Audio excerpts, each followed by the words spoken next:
Hello good morning student. आज हम पढ़ रहे हैं ऊतक। ऊतक क्या होते हैं?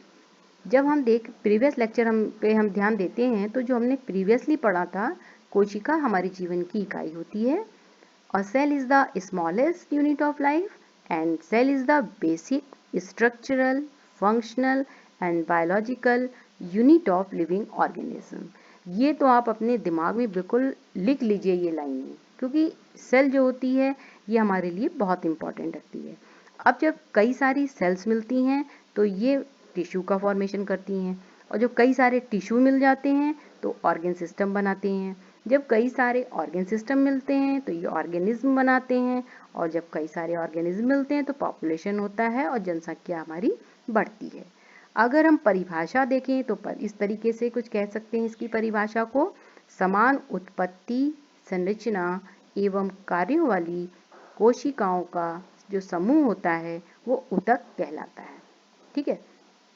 ऊतक जो होते हैं ये दो प्रकार के होते हैं, पादप ऊतक और जंतु ऊतक।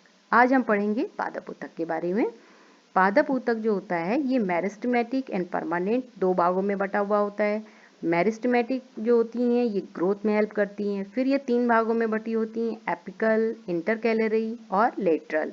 जो एपिकल होती हैं ये एपिक्स पर होती हैं। इंटरकैलरी जो होती हैं वो नोड और इंटरनोड के बीच से जो तना निकलता है उसमें उसकी ग्रोथ में हेल्प करती हैं। जो लेटरल होता है, कैम्बियम होता है, ये थिकनेस में हेल्प करता है। अब हम देखते हैं कि परमानेंट टिश्यू। जो परमानेंट टिश्यू होते हैं इसमें सिंपल एंड कॉम्प्लेक्स ये दो भागों में बटा होता है। सिंपल जैसा नाम से पता चल रहा है कि एक सिंगल सेल होती है, और जो कॉम्प्लेक्स है मोर देन वन सेल से बनती हैं। अब जो सिंपल टिश्यू होती हैं, सिंपल परमानेंट टिश्यू होते हैं, ये पैरेन्काइमा, कोलेन्काइमा और स्क्लेरेन्काइमा से बना होता है। जो पैरेन्काइमा होता है इसमें ग्रीन कलर होता है, तो ये जो होता है फोटोसिंथेसिस करता है। कोलेन्काइमा फ्लेक्सिबिलिटी बढ़ाता है, मतलब जैसे किसी पत्ती को तोड़ लिया, तने हैं, तने को तोड़ लिया, उसमें हेल्प करता है। और स्क्लेरेन्काइमा जो होता है वो डेड होता है और ये मैकेनिकल सपोर्ट प्रोवाइड करता है। ठीक है। अब जो कॉम्प्लेक्स प्रकार का परमानेंट टिश्यू होता है ये फिर दो भागों में बढ़ता है: जाइलम एंड फ्लोएम।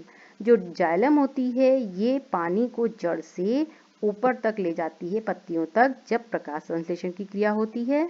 और ये तीन भागों में बटी हुई होती है: ट्रैकेट, वेसल्स एंड फाइबर। जो ट्रैकेट्स होती हैं और वेसल्स होती हैं ये नलिकाकार संरचना होती हैं और वाटर और मिनरल का संवहन करने का काम करती हैं, जबकि जो फाइबर्स होती हैं ये सहारा देने का काम करती हैं। अब हम आते हैं फ्लोएम। फ्लोएम जो होती है पत्ती, मतलब ये फ्लोएम का क्या काम होता है? फ्लोएम जो होती है ये पत्ती द्वारा बनाया हुआ जो भोजन होता है उसको पौधे के भिन्न भिन्न भागों तक पहुंचाती है और मैकेनिकल सपोर्ट भी देती है। ये 5 प्रकार की होती हैं। पहली हो जाती है सीड ट्यूब, मतलब इसमें जो है चालनी ट्यूबुल्स होती हैं। फिर होती है चालनी, जहाजों जिसको भी कहते हैं। फिर फ्लोएम फाइबर, फ्लोएम पैरेन्काइमा और कॉम्पेनियन सेल।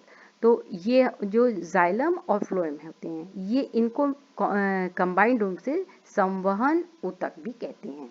ठीक है बच्चों, और डायग्राम मैं अपने नेक्स्ट लेक्चर में आपको भेजूंगी।